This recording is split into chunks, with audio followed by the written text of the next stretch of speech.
mamatay sana kayo lahat ng mga lumalamon ng pondo na nakalaan para sa kalusugan ng mga mahihirap na mga Pilipino. Kung merong pondo ang PhilHealth, ibinigay nyo sana yan sa mga tulong medikal dahil ang dami pong namamatay pa rin dahil sa kahirapan lamang. Pero inuna nyo muna ang nais nyong pagpapasasa, ang inyong paglamon sa pondo ng PhilHealth para sa inyong karangyaan.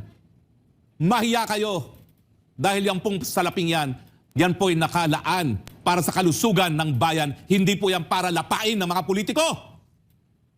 Mamatay sana kayo lahat ng mga lumalamon ng pondo na nakalaan para sa kalusugan ng mga mahihirap na mga Pilipino. But because we are responsible here in SMNI, iniimbitahan ko po ang kahit sino sa PhilHealth, tumawag po kayo ngayon sa amin para marinig ang inyong panig. In fairness, kanina pa po namin kayo tinatawagan, kaya nga po hinuli namin itong segment na ito. Bakit kayo naglaan ng 90 billion for, quote-unquote, more noble causes? Ano pa ba ho ang noble cause kung hindi doon sa maiwasan ang pagkamatay ng mahirap dahil lamang sa kahirapan? Hindi ba ho, wala nang mas noble na cause pa kung hindi yung karapatan mabuhay?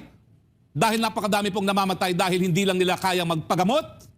Wala na pong more noble cause dyan kung tayo po ay sisiguraduhin na maprotektahan ang karapatang mabuhay, lalong-lalo na ng mga mahihirap na mga Pilipino.